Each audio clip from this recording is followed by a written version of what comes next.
Welcome back to another episode of Catholic Conversations. As always, I'm your host, Joelle Zarnowski, and today I am joined by Amy Sansone, our Superintendent of Catholic Schools. We're celebrating Catholic Schools Week this week, so thank you so much for joining us. You're very welcome. Thank you for asking me. Yeah, absolutely. So we want to talk about, obviously, Catholic Schools Week and the importance of that celebration, but obviously, you know, why are we celebrating Catholic schools? How do the Catholic schools in our diocese, how do they impact the lives of our students, families, the communities in a unique way? Well, the week itself was started by the National Catholic Education Association many, many years ago. I think just over 25. And it was timed for, typically people used to think about September at this time of year and where they would enroll. So it was a time that was full of outreach to families, thinking about enrollment. Now, modern day, people think about when you're in kindergarten, where am I going to go to high school? Where am I going to go to college? So it's more transformed into a week of celebration and celebrating the uniqueness, the beauty, and the faith of our schools. And so it's just perfectly timed for winter because this is a time we all know that is absolutely freezing, very, very dark, and a great time to create some special events, some intrigue, some reasons to come and connect with our schools and experience the community that they're known for. That's so great. I know I went to Catholic elementary school in Baldensville at St. Mary's. It was St. Mary's School, now it's St. Mary's Academy. So proud Catholic school alumni. And we didn't have Catholic Schools Week when I was in elementary school. So it's definitely been since I was in school. And I just, seeing the kids and how they get to celebrate it now is so exciting. And I just, we obviously had school spirit and we did celebrations and we celebrated our Catholic education, but knowing that there's this national celebration now is really, really cool to see. Well, it's neat because there's different themes to the different days, and you're supposed to celebrate your community, your students, your teachers. There's supposed to be active service opportunities. Yeah. And those are things our schools do regularly, but it's neat to have a concentrated, purposeful time to do that and to purposely reach out. One of our schools reached out to their local fire hall and they're going to bring them meals. Oh, and that's so great. Each grade level was going to bring, one was going to bring in pancake mixes, one was going to bring in pasta, one was going to bring in, who knows what. But so the kids could contribute and then they're going to take it to the fire hall.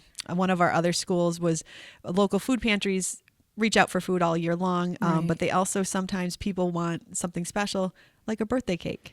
And buying a bakery birthday cake is so expensive. And people, a lot of times in your own pantry don't have the necessary supplies. Yeah. So one of our schools is making birthday boxes. And again, one grade level is bringing in frostings, one's bringing in candles, one's bringing in cake mixes.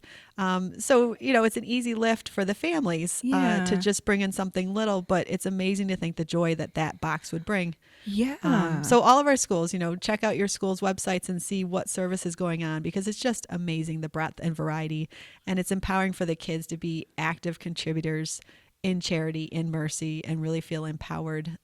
It's just beautiful to see. Yeah. Oh my gosh, that just gave me goosebumps listening to you talk about that. That sounds so great.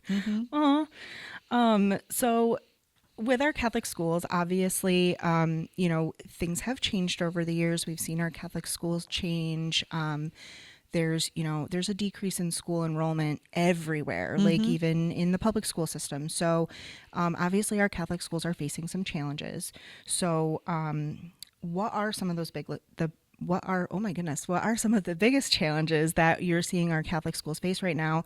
And what opportunities do you see for growth and innovation in our Catholic schools? Excellent question, and something that we face every day and struggle every day with, whether it's at a parish school level, whether it's a school that has a board, because we have different types of schools in our diocese amongst the 7 counties. And so obviously declining enrollment, when you look at the statistics, New York State is especially challenged. It's just a state that has more people leaving it than coming in.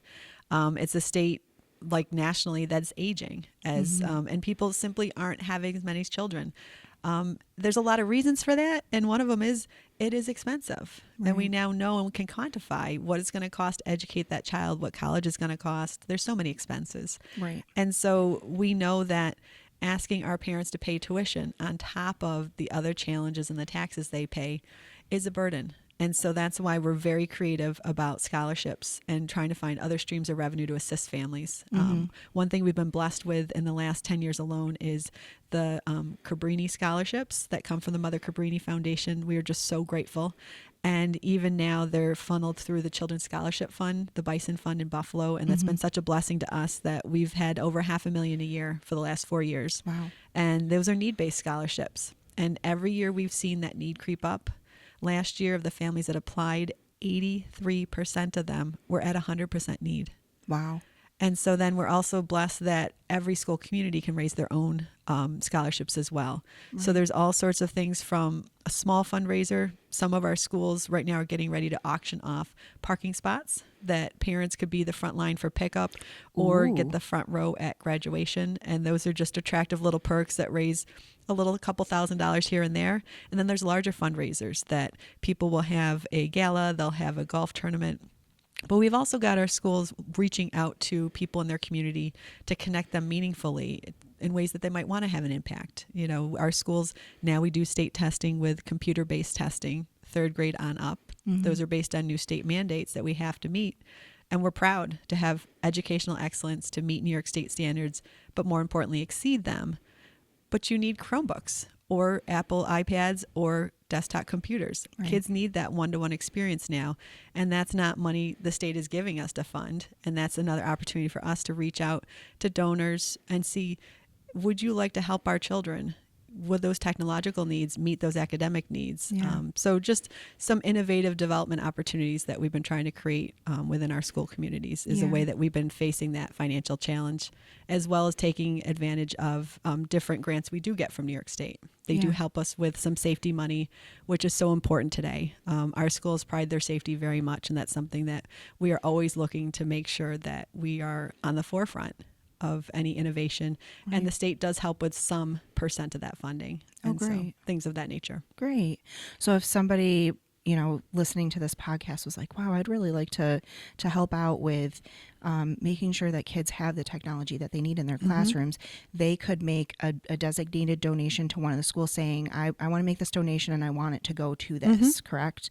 Okay. And they can just go to the school. If you go to our school's them. website, there's different, for our school's website on the diocesan website, there's a link that says Our Schools, and it takes you and shows you a map of the whole diocese. So you can see what school is closest to you. Okay. And we're proud that we do have schools all throughout, from Oswego to Binghamton to Utica, Oneida, Cortland, Norwich, as well as here in Onondaga County. Right. And so the other thing you could do is just reach out to our office. And, you know, sometimes people have an object that may be helpful to us. All of our schools have science clubs. All of them have school plays. All of them have sports. And so a lot of times people may have things in their house or their business they no longer need. We've been, you know, lucky sometimes to have donations of furniture, donations of, you know, it's just amazing that people have been so generous to us, and we're grateful. So just go to our website and we will help you connect.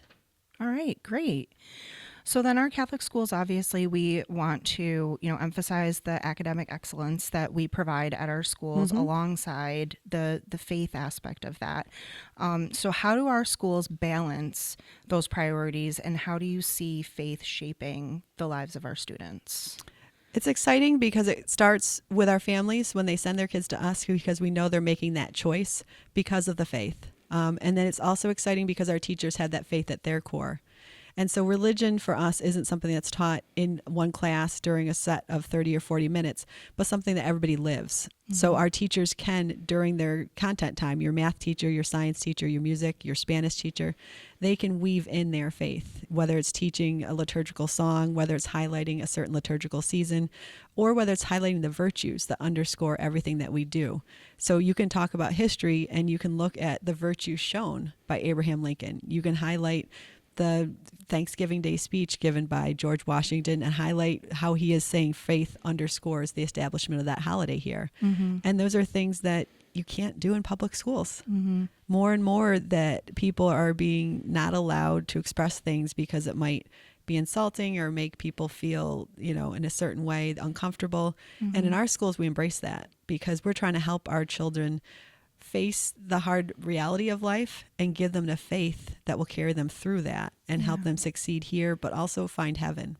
So we're just blessed that we can have that conversation, that we have that arsenal of the history of our faith. We have the saints, we have current clergy, and those teachers and those parents who work in partnership with us. Yeah, that's great.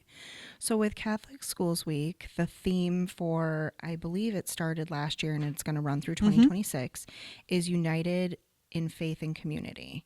So how does that theme reflect the mission and the values of Catholic education as a whole?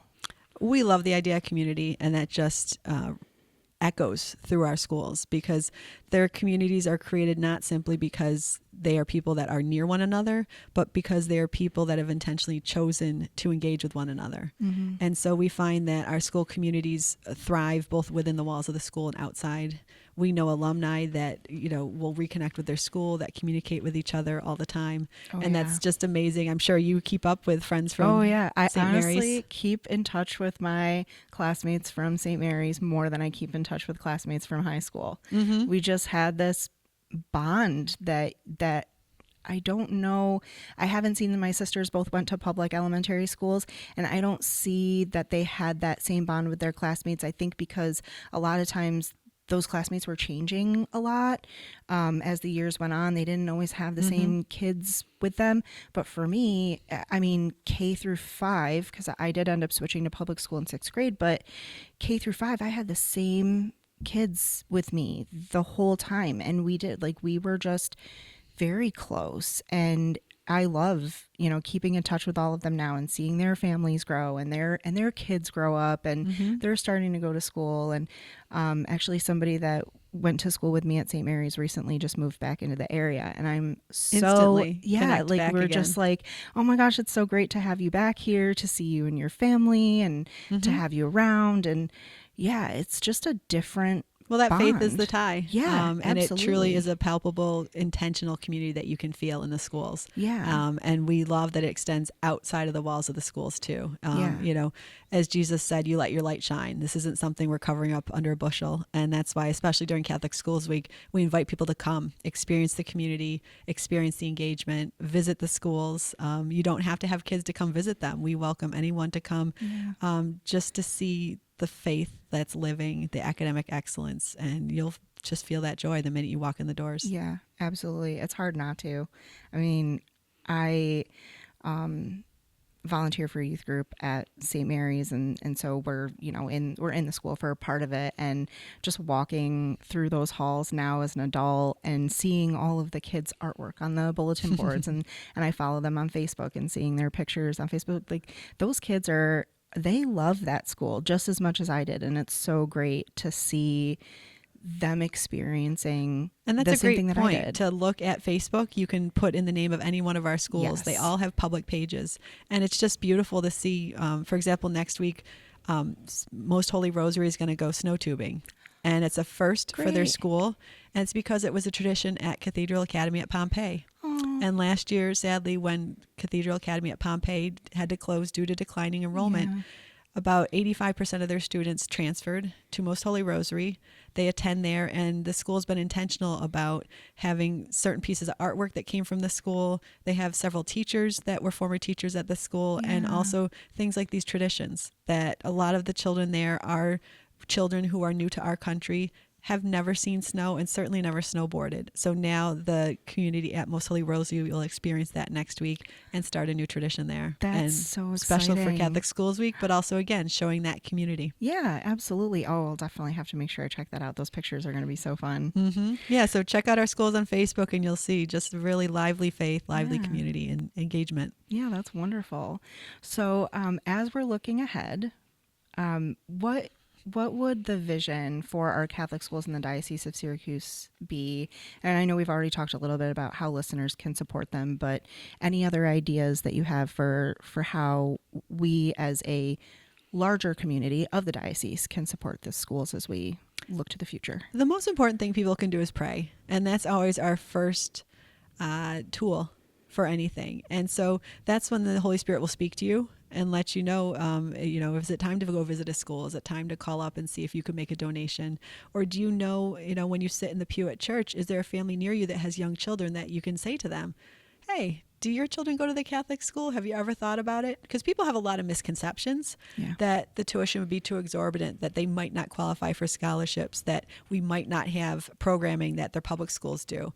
And all of that isn't true anymore. And it's just neat to have those conversations. So if people start by praying for our schools, that's when the Holy Spirit will let them know how they can connect with us and how we can connect with them. And it's just beautiful to see the Holy Spirit at work, and just the innovations at the schools, the new programs that are going on. Our high schools, have dual credit courses so kids can earn college credits and start college with those credits under their belt, save their parents some money. Yeah. Our elementary schools have STEM programs. They have plays and musicals. They have chess clubs. It's just amazing. Pre-K programs. Bring your 3-year-old. Come for a half day, come for a full day. It's just amazing the different options and opportunities that we have for families. That's so great. All right. Well, for all of our listeners, like Amy said, please check out Facebook for all of our schools. If you're not sure of the names of them, you can visit the diocesan website, syracusedioceses.org/schools. We'll take you right to their page, and there is a button there that you can click that'll show you the map of the schools so you can get all the names. Check out what they're doing for Catholic Schools Week, and then, see what options we have there to support our schools. And thank you so much, Amy, for joining us today. No, and thank you to all the listeners. Those people contribute to the Hope Appeal, to their own parishes. That's how our schools stay open. We are just so grateful for all the funding we receive from the diocese, and grateful for those prayers. So thank you. Agreed. All right, so we will see everybody next week.